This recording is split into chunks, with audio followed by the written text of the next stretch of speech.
አንዳንድ ሰዎች በየመንገዱ እንዳበደ ሰው ስለ ኢየሱስ ሲናገሩ አንተ መኪናን እየነዳ በሰላም የምትሄደው ካንተ የበለጠ እሳት ነክቷቸው ነው። አንተ ከነሱ ተሽለህ አይደለም፣ እነሱ ተሽለው ነው። ከሀገር ሀገር እየተንከራተቱ ስለ ኢየሱስ እድሜያቸውን በጠቅላላ ሰጥተውት የሚሞቱለት ከሞት የበረታ ፍቅር አጥንቷቸው ውስጥ በመንፈስ ቅዱስ ገብቶላቸው ነው። የመንፈስ ቅዱስ ተቃራኒ የአጋንንት መንፈስ አይደለም፣ ሃይማኖት ነው። የአጋንንት መንፈስ በኢየሱስ ስም እንደዚህ እንደቀደሙ ተራግፎ ይሄዳል። ሃይማኖት ግን በሰው አእምሮ ውስጥ ተሸሽጎ ጥቅስ እየጠቀሰ የእግዚአብሔርን የመንፈስ አሰራር ይቃወማል። አጋንንት ማስወጣት ትፈልጋለህ? ያለ መንፈስ ቅዱስ አትችልም። የጸጋ ስጦታ ትፈልጋለህ? ያለ መንፈስ ቅዱስ። ይሄ ሁሉ የምታወራው የመንፈስ ቅዱስ ስራ ነው። ደስታ ትፈልጋለህ? የመንፈስ ቅዱስ ጉዳይ። ቅባት ትፈልጋለህ? የመንፈስ ቅዱስ ጉዳይ። ሞገስ ትፈልጋለህ? የመንፈስ ቅዱስ ጉዳይ። ታሪክ እንዲቀየር ትፈልጋለህ? የመንፈስ ቅዱስ ጉዳይ። አንዳንድ ሰው እዚህ ውስጥ አለ፣ አሁን ምን እያደረግክ እንዳለ አታውቅም። ታሪክ አይታወቅም። የሰፈር ሰዎች አያውቁም። ምንም እንደሆን ካታውቅም ይኸውልህ መንፈስ ቅዱስ ይመጣብሃል። የእግዚአብሔር ቃል ሕይወትና መንፈስ ነው። የእግዚአብሔር ሕይወት አለበት። የእግዚአብሔር ቃል ስንሰማ ሕይወት ነው የምንካፈለው። እኔ የምነግራችሁ ቃል ሕይወት ነው። እኔን ከሰማችሁኝ ሕይወት ይሆንላችኋል አለ ጌታ ኢየሱስ። ቃል ብቻ ሰምቶ መሄድ ይቻላል? የኢየሱስን ሕይወት ከቃል ውስጥ ተካፍሎ መሄድ ይቻላል? ምርጫው እኛ ነው። የሰሙት ቃል ከሰሚዎቹ ጋር በእምነት ስላልተዋሃደ አልጠቀማቸው። የሰሙት ቃል አልጠቀማቸው። ያልጠቀማቸው ለምንድን ነው? በእምነት ከነሱ ጋር ስላልተዋሃደ። ስለዚህ መስማት ብቻው እንዲጠቅምህ አረግም ማለት ነው። ማዋሃድ አለብህ።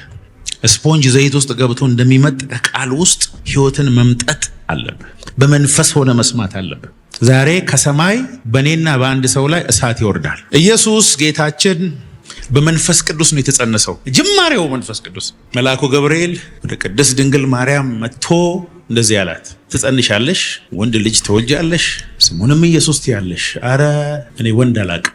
አንቺ የምትወልጂው በዚህ ምድር ላይ እስከዛሬ የተወለዱና ወደፊት እንደሚወለዱት አይነት አይደለም። አንቺ የምትወልጂው አልፋና ኦሜጋ፣ ፊተኛና ኋለኛ፣ የመጀመሪያና የመጨረሻ የሆነውን ጌታ። ስለዚህ አንቺ የምትጸንሽው ከመንፈስ ቅዱስ ነው አላት። የልዑል ኃይል አንቺ ላይ ይመጣል። አሜን አለች። እንደ ቃል ይሁንልኝ። ከዛ ውጭ ያለችው ነገር የለም። አሜን ስትልና መንፈስ ቅዱስ ይገባ እኮ። አረ አሜን በልባከህ። እጅ አልጫነባትም ገብርኤል። ምንም ያደረገው ነገር የለም። ይመጣብሻል ሲል አሜን ገባ መንፈስ ቅዱስ። አሜን። ከዛ ኢየሱስ ተጸነሰ። በስድስተኛው ወር ተራራማ ወደ ሆነው ወደ ኤልሳቤጥ መንደር ሄደች ማርያም በከባድ አኖይንቲንግ ውስጥ ነው ያለችው። እግዚአብሔር ያሳያችሁ። ከዛ በኋላ ኤልሳቤጥን ሰላም አለቻት ይላል። ሰላም ብቻ ነው ያለቻት። ሰላም ስትላት ምን ሆነ ይላል? ኤልሳቤጥ በመንፈስ ቅዱስ ተሞላች። ሰፈር ውስጥ የምትውል የነበረች ሴትዮ እማማ ኤልሳቤጥ በማርያም ሰላምታ ነብይት ሆነች። ኧረ አልገባህም እባክህ።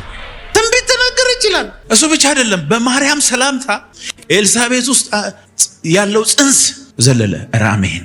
ዮሐንስ ጽንስ ሆኖ ኢየሱስም ጽንስ ሆኖ ማርያም መታ ሰላም። አስባችሁታል? ማርያም ሰፈሩ ስታልፍ ሰላም ያለችው በጠቅላላ አሜን አሜን አሜን እየጨበጠችው በጠቅላላ ረበደለበለለበ። የኤልሳቤጥ ተጽፎልን ነው ልንገራችሁ ነኝ።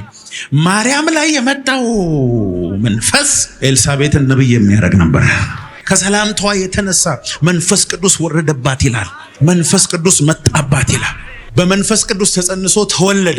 እስከ 30 ዓመቱ የምናውቀው አንድ ታሪክ ብቻ ነው ስለ ኢየሱስ። 12 ዓመቱ ላይ መቅደስ ሄዶ አንብበናል። ከ12 ዓመቱ እስከ 30 ዓመቱ 18 ዓመት ምን ሲያደርግ እንደነበረ አናውቅም። አንዳንድ ሰው እዚህ ውስጥ አለ፣ አሁን ምን እያደረግክ እንዳለ አታውቅም። ታሪክ አይታወቅም። የሰፈር ሰዎች አያውቁም። ምንም እንደሆን ካታውቅም ይኸውልህ መንፈስ ቅዱስ ይመጣብሃል። የነገስታት ንጉሥ ሆኖ ዝም ብሎ ይኖር ነበር። ምንም አሳይመንት እንደሌለው ሰው እንደ አንድ ተራ አናጺ ሆኖ ቤትና ጠረጴዛ እየሰራ ይኖር ነበር። እሱ ግን ዩኒቨርሶችን ሁሉ የፈጠረ ጌታ ነው። ወደዚህ ምድር ሰው ሆኖ የመጣበት መንገድ መንፈስ ቅዱስ ይባላል። እስቲ መንፈስ ቅዱስ በለው። ወደ ማርያም ማህፀን ገብቶ ሰው ሆኖ እንዲወጣ ያደረገው መንፈስ ቅዱስ። ልክ 30 ዓመቱ ላይ ወደ መጥምቁ ዮሐንስ ሄደ። ወደዚህ መጥምቁ ዮሐንስ የመጨረሻው የብሉይ ኪዳን ነብይ ነው። መጥምቁ ዮሐንስ በሴቶች ከተወለዱ ሰዎች ሁሉ የመጨረሻው ሰው መጥምቁ ዮሐንስ። ጌታ ኢየሱስ ነው ያለው። መጥምቁ ዮሐንስ ማለት ኤልያስ ነው። ጌታ ኢየሱስ ነው ያለው። በኤልያስ መንፈስ ነው የመጣው። ኤልያስ ይመጣል ሲሉት ይኸው መጥምቁ ዮሐንስ እኮ ነው አለ። 30 ዓመቱ ላይ ሄዶ ሲጠብቅ ከውሃው ሲወጣ መንፈስ ቅዱስ ከሰማይ በርግም መልክ መጥቶ ኢየሱስ ላይ ከዛ ሰማይ ተከፈተ ይላል። እግዚአብሔር አብ ለመጀመሪያ ጊዜ ድምፁ ተሰማ። ይኸውላችሁ ሰውና መንፈስ ቅዱስ ሲገናኝ እግዚአብሔር አብ ሁሉ ጊዜ ይናገራል። ዛሬ የሆነ ሰው ላይ ኮሳ ስለሚመጣ የምወደው ልጅ ደስ የሚለኝ ግማሹ ነጎድጓድ ነው አለ፣ ግማሹ የሆነ ድምፅ ሰምተናል አለ፣ ግማሹ ይሄና ያ ነው አለ። ረማጋታላ ባራዳባ ከ30 ዓመቱ ጀምሮ እስከ 33 ዓመቱ ጀምሮ ድረስ ሞቶ እስከሚያርግበት ድረስ ጌታ ኢየሱስ በመንፈስ ቅዱስ ኃይል ብቻ ነው ያገለገለው። የመጀመሪያ ጊዜ ወደ ምኩራብ ገባና መጽሐፍ ከፈተ። ኢሳይያስ 66ን ከፈተና እንደዚህ አለ፣ የጌታ የእግዚአብሔር መንፈስ በእኔ ላይ ነው፣ ለድሆች ምስራችን እሰብክ ዘንድ ቀብቶኛል፣ ልባቸው የተሰበረውን እጠግን ዘንድ አመድ ፈንታ አክሊል የደስታን ዘይት። እኔ ስለ ታሪክ ላወራ አልመጣሁም። ዛሬ የእግዚአብሔር መንፈስ ታሪኩን የሚቀይርለት አንድ ሰው አለ። አሜን አሜን አሜን አሜን አሜን አሜን ብሎ ባካችሁ። በሽተኞች ይመጣሉ ይፈውሳቸዋል። በምን? በመንፈስ ቅዱስ ኃይል። የሞተ ይመጣል ያስነሳል። በምን? በመንፈስ ቅዱስ ኃይል። እውር ያበራል፣ ሽባ ይተረትራል፣ ድንቅና ተአምር ያደርጋል። ያለ ጊዜው ሊገሉ ሲሉ ትቷቸው ተሰውሮ ይሄዳል። ኧረ አሜን አሜን። 2 ዓሣ 5 እንጀራ ለ5000 ሰው ይመግባል። ኢየሱስ ሕይወቱ በጠቅላላ በድንቅና በተአምራት የተሞላ ብቻ ብቻ ብቻ። መጽሐፍ ቅዱስ ላይ ኢየሱስ አስተምሮ ወደ ቤቱ ሄደ የሚል አታገኙም። ካስተማረ በኋላ አጋንንት ያለባቸው በታላቅ ድምፅ እየጮሁ ረመጋታናማንዶ ይለቆ ነበረ ይላል። አሜን። በገሊላ ደግሞ ምን ይላል? ፀሐይ በመሸና በመሸ ጊዜ፣ ፀሐይ በጠለቀች ጊዜ በልዩ ልዩ ደዌ የተያዙ ሰዎች ወደ ኢየሱስ ይመጡ ነበር። እሱም በእያንዳንዳቸው ላይ እጁን ይጭንባቸው ነበር፣ እያንዳንዳቸው ይፈወሱ ነበር። ኢየሱስ በነበረበት ቦታ ሁሉ ግርግር ነበረ፣ ጩኸት ነበረ። አጋንንት ይጮሃል፣ የተፈወሰው ይጮሃል፣ ቤተሰቦቹ ይጮሃሉ፣ ህዝብ ይጮሃል። አሜን ትላለህ ወይ? ራማጋቶና ማሃንዳ ኢየሱስ ይኸውላችሁ ቀራጭ ሲያይ ቀራጮችን ሰብስቦ አብሯቸው ይበላል። ሴተኛ ዳሪዎችን ሲያይ አብሯቸው ይበላል። ኃጢአተኞችን አብሯቸው ይበላል። ፈሪሳውያንን ሲያይ ግን ውስጡ ይቆጣል። የኢየሱስ ጠላት የነበረው የመንፈስ ቅዱስ ጠላት የሆነው ሃይማኖት ነበረ። ሃይማኖተኞች ሲመጡ ከነሱ ጋር ይጣላ ነበር። ለምን? የእግዚአብሔርን ኃይል አያውቁም። የአምልኮ መልክ ግን አላቸው። ይኸውልህ ክርስቲያን ከሆንክ ከኃይል ውጭ መሆን አትችልም። ዛሬ የሆነ ሰው ከሃይማኖት ወጥቶ የእግዚአብሔርን ኃይል ወደሚገልጥበት የመንፈስ ቅዱስ ክልል በኢየሱስ ስም ይገባል። የመንፈስ ቅዱስ ተቃራኒ የአጋንንት መንፈስ አይደለም፣ ሃይማኖት ነው። የአጋንንት መንፈስ በኢየሱስ ስም እንደዚህ እንደቀደሙ ተራግፎ ይሄዳል። ሃይማኖት ግን በሰው አእምሮ ውስጥ ተሸሽጎ ጥቅስ እየጠቀሰ የእግዚአብሔርን የመንፈስ አሰራር ይቃወማል። ከዛ ጌታ ኢየሱስ በመንፈስ ቅዱስ ኃይል ተሰቀለ። በመንፈስ ቅዱስ ኃይል ከሞት ተነሳ። ኢየሱስ በምንድን ነው የተነሳው? ሮሜ 8:11 ላይ ኢየሱስን ከሙታን ያስነሳው የእግዚአብሔር መንፈስ በእናንተ ውስጥ ቢኖር በእናንተ ውስጥ በሚኖረው በመንፈሱ ለሚሞተው ሰውነታችሁ ደግሞ ሕይወትን ይሰጣል። አሜን አሜን አሜን።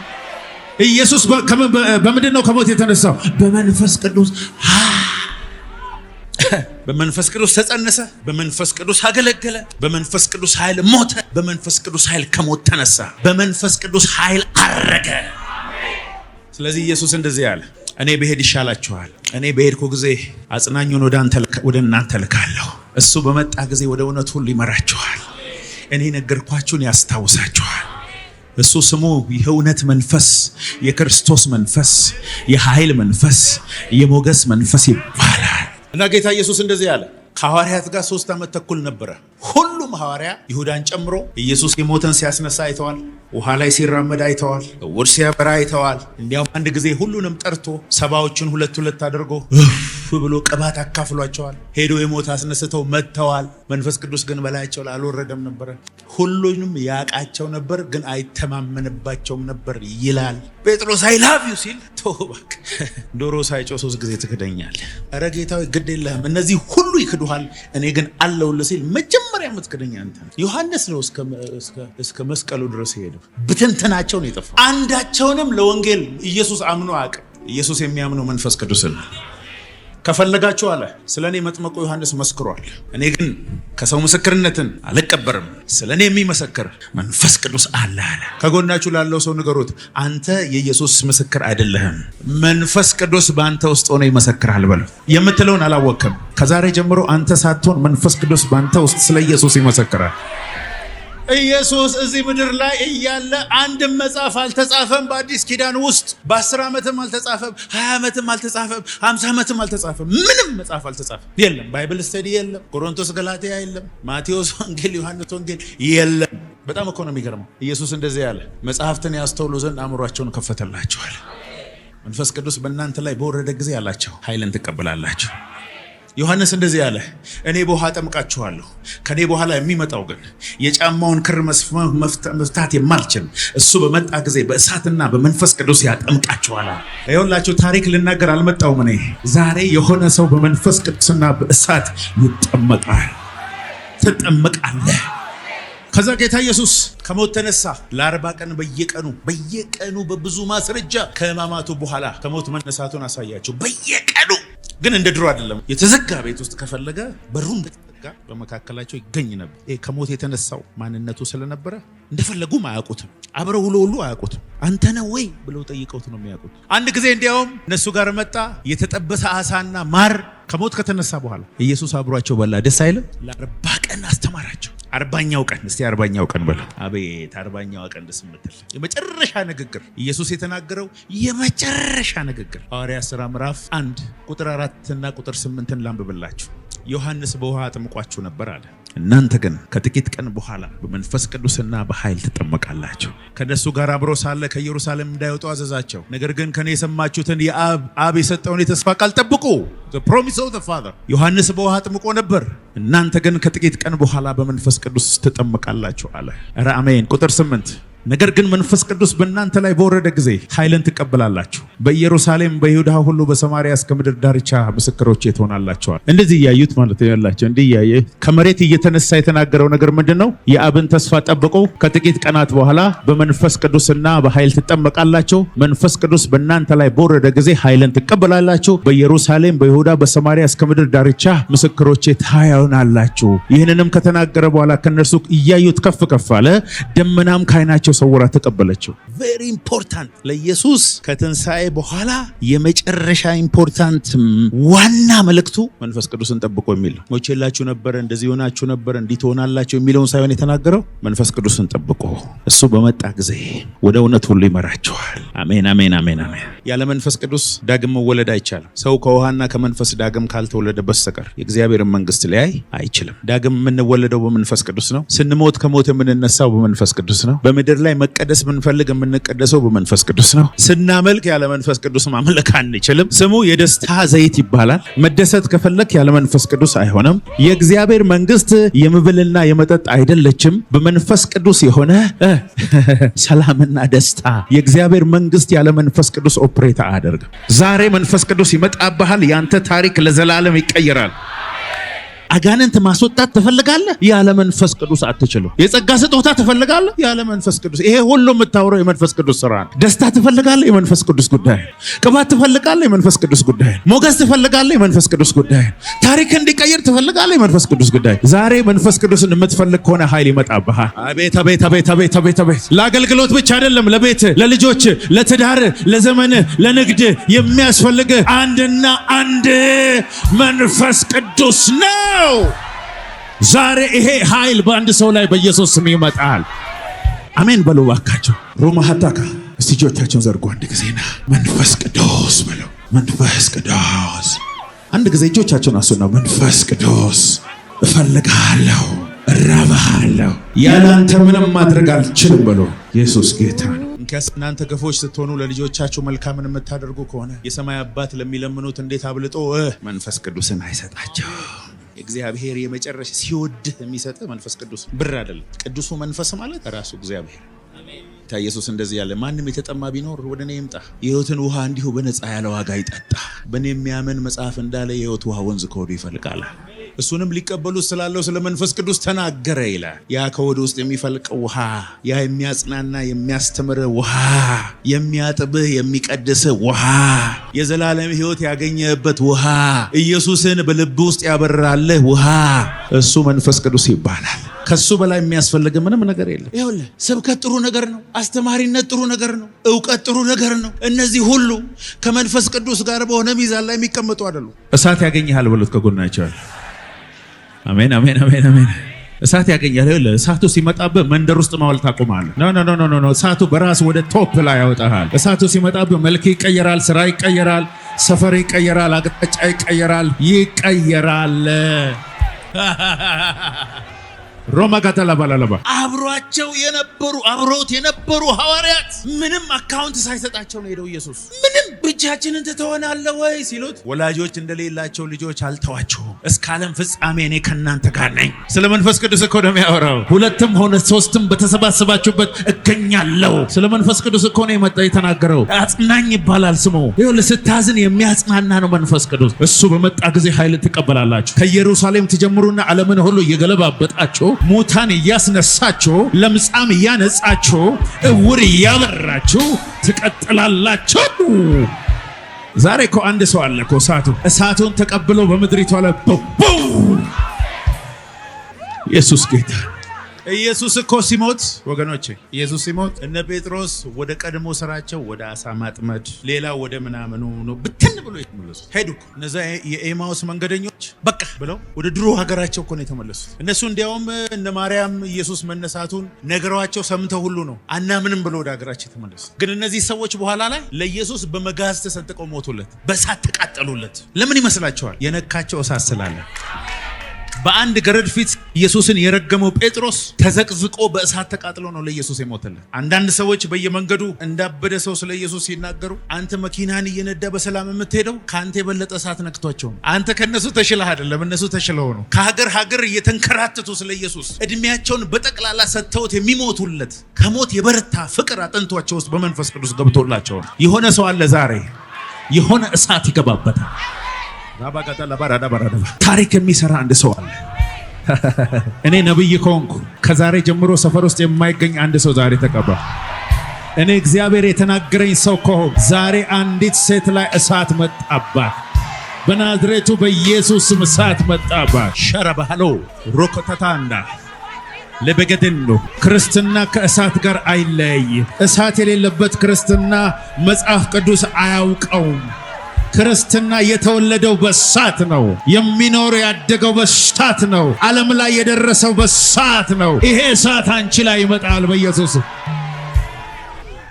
አንድ ሰው የመጽሐፍ ቅዱስ ትምህርት ቤት ስለሄደ የኢየሱስ ምስክር መሆን አይችልም። ተሳዳቢ ብቻ ነው የሚሆነው። የፈለገ ፒኤችዲ ይኑር፣ እሳት ከሌለ ከሰማይ አልተላከ እሳት ሳይሰጠው የተላከ ሰው የለም። አስተማሪ ይሁን ወንጌላዊ፣ ነብይ ይሁን ሐዋርያ፣ እግዚአብሔር ከላከ ማረጋገጫ እሳት አብረዋል። እግዚአብሔር ከሆነ የሰጠ ቃሉን በምልክትና በድንቅ ያጸናልሃል። ዝም ብለህ ተናግረህ ብቻ አትኖርም። ዛሬ አንደበትህን እሳት ያገኘዋል።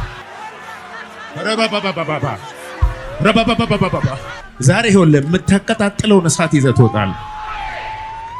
እሳትህን ይኸውልህ መንፈስ ቅዱስ የሰጠህን እሳት አንተ እያበዛኸው ልትሄድ ትችላለህ። ኃይልን እስክትቀበሉ ምንም እንዳትናገሩ አርፋችሁ ተቀመጡ፣ ማንም አይሰማችሁም። እንደ ጌታ ሆይ ጴጥሮስ እኮ እንዲህ ማለት ይችላል። እኔ እኮ አንድ ሁለት እንኳን ቢሆን ተራምጃለሁ ኋላ በስምህ እኮ አጋንንት ታዞልኛል፣ ልውጣ እንጂ።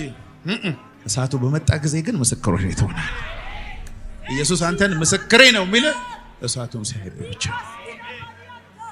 ስለዚህ 120 ሰዎች የሰለሞንን መቅደስ ሲመረቅ 120 ሰዎች፣ ይሄም አዲሱ መቅደስ ሲመረቅ 120 ሰዎች፣ ወንዶች፣ ሴቶች፣ የተማሩ ያልተማሩ፣ ማርያምም እናቱ ሐዋርያትን ጨምሮ 120 ሰዎች። ቁጥራቸውን ሌሎቹ ማማ እንደሆኑ አናውቅም። ሰገነት ላይ ሆነው የአብን ተስፋ እየጠበቁ 50ኛው ቀን ላይ ማለት ነው ባለ 50 ድንገት እንደሚነጥቅ አውሎ ነፋስ ከሰማይ ድምጽ መጣ። አሁንም የሆነውን ነገር ነው እየተናገርኩ ያለው። ድንገት እንደሚነጥቅ አውሎ ነፋስ ከሰማይ ድምጽ መጣ። ተቀምጦ የነበሩበትን ቤት ሞላ። በእያንዳንዳቸው ላይ ተቀመጡባቸው። ለመጀመሪያ ጊዜ በዓለም ታሪክ 120 ሰዎች አንድ ላይ ልሳን ተናገሩ። እጃችሁን ሆዳችሁ ላይ አድርጎ የመጨረሻውን ጸሎት ልጸልይ። ማንም የተጠማ ቢኖር ወደ እኔ ይምጣ፣ መጽሐፍ እንዳለ የሕይወት ውሃ ወንዝ ከሆዱ ይፈልቃል ተብሎ እንደተጻፈ በናዝሬቱ በኢየሱስ ስም በዚህ ቃልህ ላይ ጸልያለሁ። አሁን ከእያንዳንዳችን ሆድ ውስጥ ውሃ እንዲፈልቅ ጸልያለሁ። ረሃብተኞችን የምታጠግብ ጌታ፣ ረሃብተኞችን የምታጠግብ ጌታ። ያለ እግዚአብሔር ሕልውና ሙሉ አይደለንም። ሙላታችን የሱ ሕልውናው ነው። አሜን በሉ። አዳም በኤደን ገነት ያንን ፍሬ በበላ ጊዜ ከእግዚአብሔር ፊት ሸሸ ይላል። የእግዚአብሔር ፊት የሚለው ቃል ፓኒም ነው የሚለው። ፓኒም ማለት የእግዚአብሔር መልክ ነው፣ የእግዚአብሔር ፊት ነው፣ የእግዚአብሔር ፕሬዘንስ ህልውናው ነው። ስለዚህ አዳም ወጥቶ የሸሸው ከህልውና ውስጥ ከክብር ውስጥ ነው። ለዚህ ነው ሁሉ ኃጢአትን ሰርተዋል፣ የእግዚአብሔርም ክብር ጎሏቸዋል። ከክብር ነው የጎደልነው። ኢየሱስ ወደ ክብር ነው የመለሰን። አሜን አሜን በሉ ባካችሁ። የመጨረሻው የኢየሱስ ጸሎት ደግሞ እንደዚህ የሚል ነበር። በምድር የሰጠኸኝን ስራ ሰጥቼ አከበርኩ። አንተ ደግሞ ዓለም ሳይፈጠር ባንተ ዘንድ በነበረኝ ክብር አክብረኝ። እኔ ባንተ፣ አንተ በእኔ፣ እነሱ በእኛ በአንድ ፍጹማን የሆኑ ዘንድ ያ የሰጠኸኝን ክብሬን ሰጥቻቸዋል።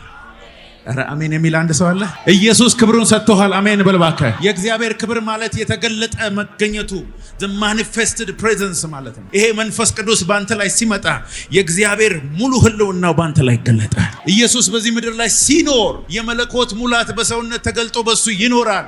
ባለቅነትና በስልጣናት ሁሉ በላይ ራስ ባደረከው በሱ እናንተ ደግሞ በእርሱ ሆናችሁ ምን ሆናችሁ ተሞልታችኋል ይላል። ኧረ አሜን በል እባክህ። ኢየሱስ ጴጥሮስ፣ ያዕቆብ፣ ዮሐንስን ይዞ ለብቻቸው ወደ ተራራ ወጣ። ከዛስ ፊቱ እንደ ፀሐይ በራ። ፓኒም የኢየሱስ ፊት በራ፣ ልብሱም እንደ ብርሃን ነጭ ሆነ። ኤልያስና ሙሴ ታዩአቸው፣ በመካከላቸውም ደመና ገባ። ጴጥሮስ እዚህ መኖር ይሻለናል አለ። ጴጥሮስ ያዕቆብን ዮሐንስን ረስቶ ለኤልያስ ለሙሴና ለኢየሱስ ዳስ ሰርቶ እዛው ተራራ ላይ ለዘላለም መኖር ሲያስብ እግዚአብሔር አብ እንደዚህ አለ፣ የሙሴና የኤልያስ የሕግና የነቢያት ዘመን አልፏል አለ። የምወደው ልጄ የጸጋው ንጉሥ ኢየሱስ ነው፣ እሱን ስሙታል። ኧረ አሜን በሉ ባካቸው። ሁለተኛ ቆሮንቶስ 4:6 ላይ የእግዚአብሔር የክብሩ ዕውቀት ብርሃን ያለው በኢየሱስ ፊት ላይ ነው አለ።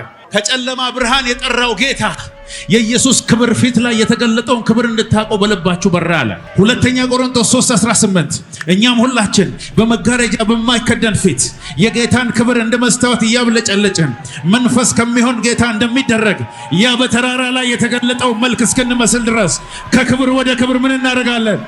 ዛሬ በጌታ በኢየሱስ ስም ወደ ሌላ የክብር ክልል ገባ። በኢየሱስ ስም በሉ። መንፈሳዊ ዓለም ላይ ዛሬ ቦታ የተቀየረ ወደ ሌላ ክብር ተለውጭ ያለው እየተናገርክ እየሆነብን ያለው ጠላት ሰፈር መጥቶ ሲፈልግ የለህም የት ሄደ? ወደ ክብር ሄደ። የት ሄደች? ፕሮሞትድ ሆነች። የእግዚአብሔር ክብር ተለወጠ።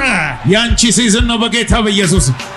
2018 የሞገስ ዓመታችሁ ነው። የክብር ዓመታችሁ ነው። በኃይል የመገለጥ ዓመታችሁ ነው። ያመነው ሰው ብቻ ጮሆ አሜን ይላል።